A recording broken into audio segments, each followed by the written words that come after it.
ಕೇಳ್ತಿದೀವಿ ಕೇಳಿ, ಯಾರೇನೇ ಮಾಡಿದ್ರು ನಾವು ಇದಕ್ಕೆ ಯಾರಾದರೂ ಬೇಜಾರು ಯಾರು ಬೇಜಾರು ಮಾಡ್ಕೊಂಡ್ರು ಪರವಾಗಿಲ್ಲ.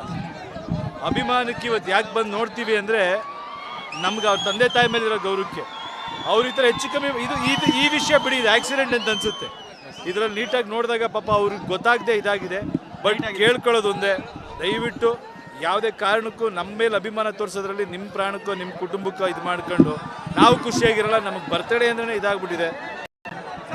ನಮ್ಮ ಮೇಲೆ ಪ್ರೀತಿ ಗೌರವ ಇದ್ದರೆ ಫಸ್ಟು ಜವಾಬ್ದಾರಿಯಿಂದ ನಡ್ಕೊಳ್ಳಿ. ಇದು ಈ ಘಟನೆ ಅಂತ ಹೇಳ್ತಾ ಇಲ್ಲ, ಈಗ ಬರಬೇಕಾದ್ರೂ ಬೈಕಲ್ಲಿ ಚೇಂಜ್ ಮಾಡ್ಕೊಂಡು ಬರ್ತಿದ್ದಾರೆ. ಏನು ಹೇಳೋಣ, ಯಾರಾದರೂ ಬಿದ್ದರೆ ಈಗ ಅವ್ರ ತಂದೆ ತಾಯಿಗಿದಲ್ವಾ, ಯಾವ ಖುಷಿನೂ ಇಲ್ಲಪ್ಪ ನಮಗೆ. ಬರ್ತಡೇ ಇಲ್ಲ, ಬರ್ತಡೇ ಇದೆ ಹೌದು. ನಾನೇನು ಗೊತ್ತಾ, ನಾನು ಬೇಕು ಅಂತಲೇ ಸಿಂಪಲಾಗಿ ಮಾಡ್ಕೊಂಡಿದ್ದು, ಬರೀ ಕುಟುಂಬ ಜೊತೆ ಇದಾಗಿರಬೇಕು ಅಂತ.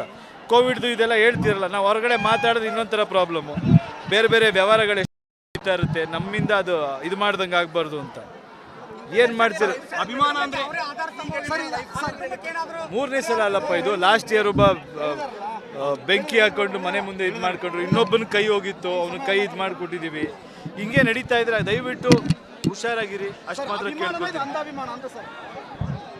ಅಭಿಮಾನನೇ, ಹುಷಾರಾಗಿರ್ಬೇಕಷ್ಟೇ. ಅಭಿಮಾನ ಏನು ಅಂತ ಸುರುಣಿಗಿ ಗ್ರಾಮದ ಯುವಕರು ತೋರಿಸಿದ್ದಾರೆ. ನನಗೆ ಈ ಅಭಿಮಾನ ಅಲ್ಲಪ್ಪ. ಹೀಗಾಗಿ ಅವರ ಒಂದು ಸ್ಮಾರಕ ನಿರ್ಮಾಣ ಆಗಬೇಕು ಘಟನಾ ಸ್ಥಳದಲ್ಲಿ ಅಂತ ನಾವು ಮನವಿಯನ್ನು ಮಾಡ್ತಾ ಇದ್ದಾರೆ. ಇದ್ರ ಬಗ್ಗೆ ಏನಾರು ಹೇಳಿದ್ರೆ ಅವೆಲ್ಲ ನೋಡಿ, ಇದರೆಲ್ಲ ರಾಜಕೀಯ ಎಲ್ಲ ಮಾಡೋದು ಬೇಡ. ಫಸ್ಟು ಆ ಮಕ್ಕಳಿಗೆ ಅವ್ರ ಮನೆ ಕುಟುಂಬಕ್ಕೆ ಏನು ನೋವಾಗಿದೆ ಅದನ್ನು ಅರ್ಥ ಮಾಡ್ಕೊಳ್ಳೋಣ. ಅವ್ರಿಗೇನು ಇದು ಮಾಡ್ಬೇಕು ಅದು ಮಾಡಿ.